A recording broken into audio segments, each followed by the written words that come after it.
I've often been asked, why do I write? What motivates me to write?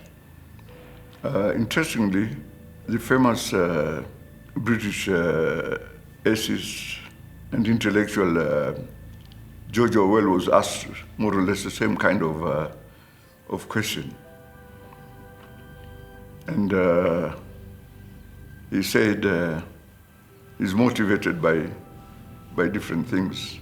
For example, he wrote about his life and the difficulties that he had faced, and his famous memoir was called Down and Out in London and Paris, with the difficulties that he faced, the poverty that he experienced. And he also wrote about his education, his school days. He never went to university himself, but went to one of these exclusive schools. And he recounted these experiences in his very well-known essay, Such Were the Days. So when I'm asked why I write, I try to say that the experiences of writers are almost identical. And writers is a generic term for people who write poetry, drama, fiction, memoirs, and so on and so forth. Anything that we sit down to write would be something that would interest all writers. But often it is the occasion that prompts a particular kind of writing. In my own case, unlike that of George Orwell, is that I'm an academic.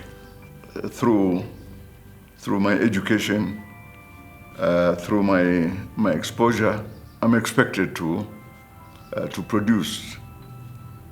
And this production is not something that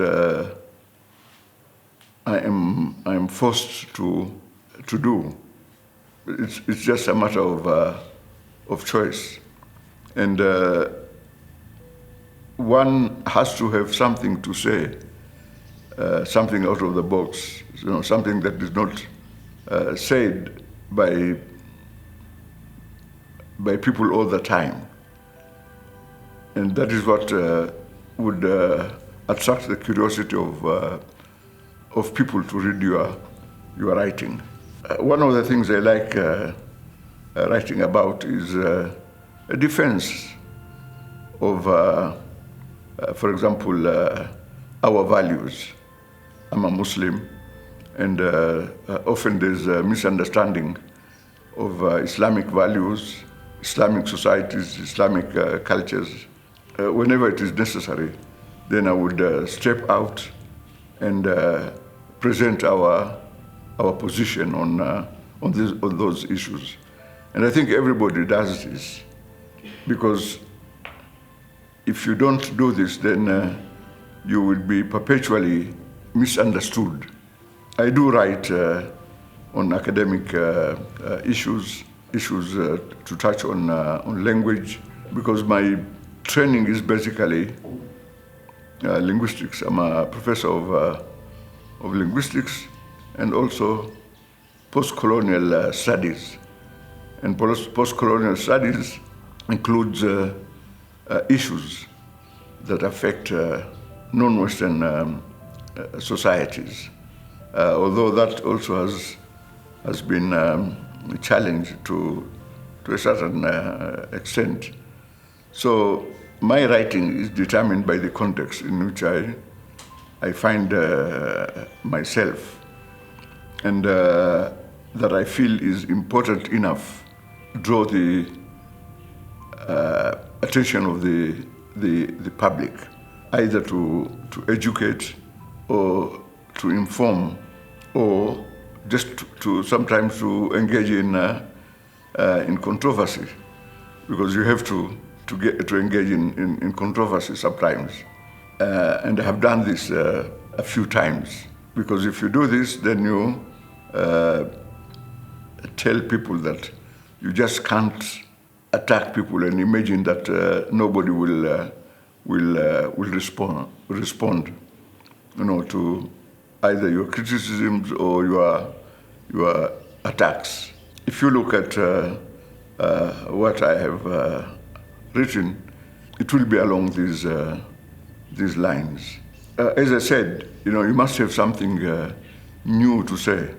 Otherwise, you should not say things that people already know about, because they will be bored. And one thing I like about my teacher and friend Ngugi wa Thiong'o is that he doesn't always come out and say things. Whatever he decides to make public, he would have deliberated on, thought about for a long time before expressing those views. And that's a very good example of what we should all really be doing. That unless you have something to say, it's not just good for you to just say whatever you want to say that has already been said, because as the English expression says, familiarity breeds contempt. Because you become very predictable. I usually write when the occasion demands, but as an academic, there are a lot of topics that I have written on, mostly to touch with the nature of language, the relationship between language and culture, dictionary making or lexicography, language acquisition, and related issues. And I've been writing, for almost the past 40 or so years. There's a large body of literature that I have striven to accumulate over the years. I have recently began to collect all these writings, a series that we call collected essays. And we have several volumes of these. One has access to this, then they'll be able to see my interest in many of these subjects. And writing doesn't necessarily need to be what is conventionally called serious writing.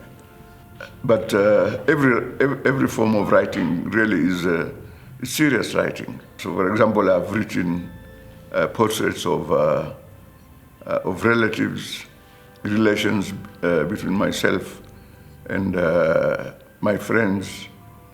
I have defended my friends when they were under attack. We have looked at the importance of relating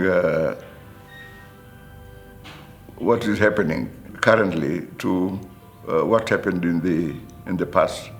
And these are all legitimate themes or issues to write on. Again, the style of writing would differ from one genre to the next.